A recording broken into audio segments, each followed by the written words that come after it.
Shalom Bapak Ibu sekalian yang dikasihi Tuhan Yesus Kristus, apa kabar? Saya harap Bapak Ibu senantiasa dalam keadaan sehat, tidak kurang satu apapun dan tetap memiliki relasi dengan Tuhan. Pagi hari ini kita kembali akan bersama-sama merenungkan firman Tuhan, namun sebelumnya saya mengajak Bapak Ibu untuk berdoa. Mari kita berdoa. Tuhan Yesus, terima kasih untuk kasih setia kebaikan Tuhan dalam hidup kami. Pada pagi hari ini kami akan bersama-sama merenungkan firman Tuhan.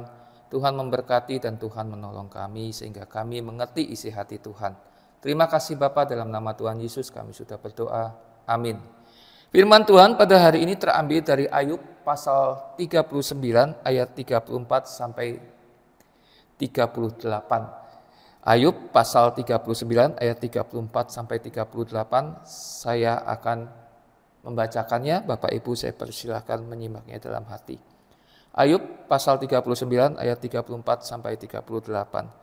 Maka jawab Tuhan kepada Ayub, apakah si pengecam hendak berbantah dengan yang maha kuasa? Hendaklah yang mencela Allah menjawab. Maka jawab Ayub kepada Tuhan, sesungguhnya aku ini terlalu hina. Jawab apakah yang dapat kuberikan kepadaku? Mulutku kututup dengan tangan. Satu kali aku berbicara, tapi tidak akan kuulangi. Bahkan dua kali, tetapi tidak akan kulanjutkan. Bapak Ibu sekalian yang dikasihi Tuhan, kalau kita membaca kisah Ayub dari pasal 1, maka kita akan menemukan satu sosok laki-laki yang berkeluarga di mana hidupnya sangat nyaman, ya, kaya raya dan sangat saleh. Ya, dikatakan Tuhan tidak ada yang lebih saleh dari Ayub, mungkin gitu ya.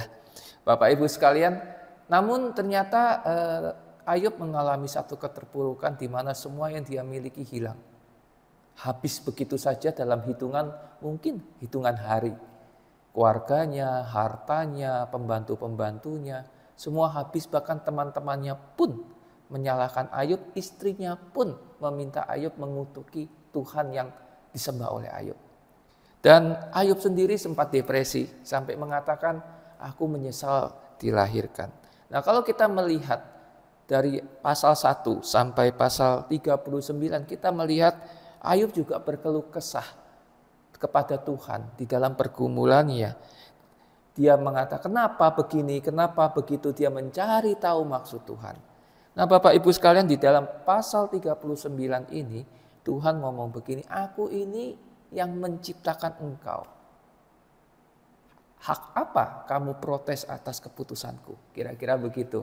Bahkan kalau kita melihat pasal 38, Tuhan memberikan contoh yang begitu luar biasa.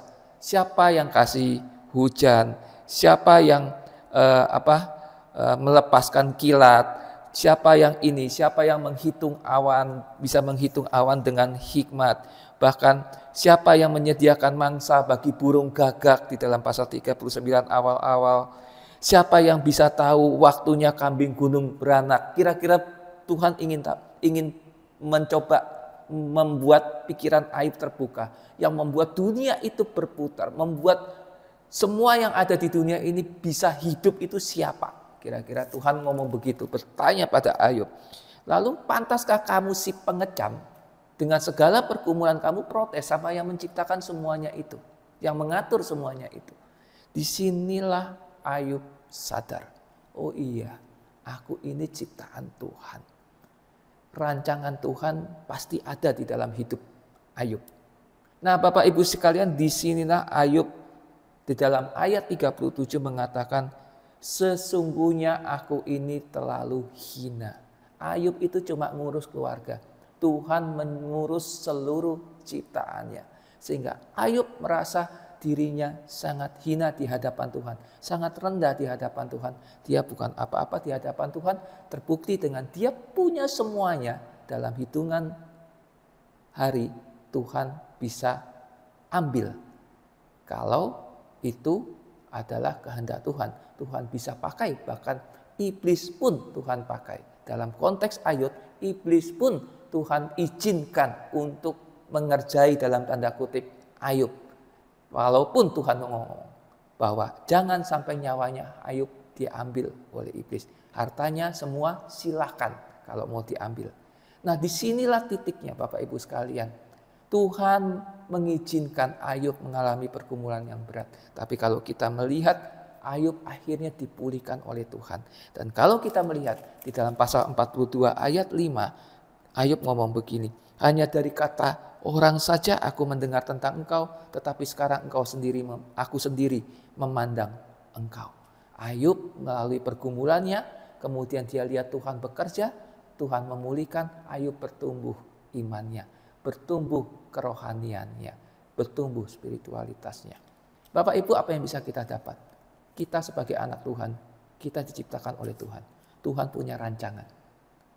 Rancangan apapun itu terjadi atas seizin Tuhan. Tuhan mau pakai siapapun agar rancangannya bisa jadi. Tuhan bisa pakai siapapun.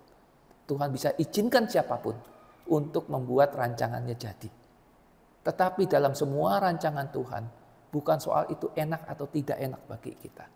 Tetapi semua rancangan Tuhan itu maksudnya adalah supaya kita makin kenal Tuhan, makin mendekat sama Tuhan. Kalau rancangan Tuhan adalah indah buat kita, dapat uang, dapat anak, dapat ini, dapat itu, yang menyenangkan, itu pun membuat kita bertumbuh, agar kita bisa bertumbuh. Tetapi kalau rancangan itu sakit penyakit, kesulitan keuangan, masalah keluarga yang Tuhan izinkan terjadi dalam hidup kita, itu pun membuat iman kita bertumbuh. Ketika iman kita bertumbuh, kita makin percaya sama Tuhan. Makin percaya sama Tuhan, kita punya hikmat daripada Tuhan. Kita punya hikmat daripada Tuhan, hidup kita diberkati oleh Tuhan. Mari kita berdoa.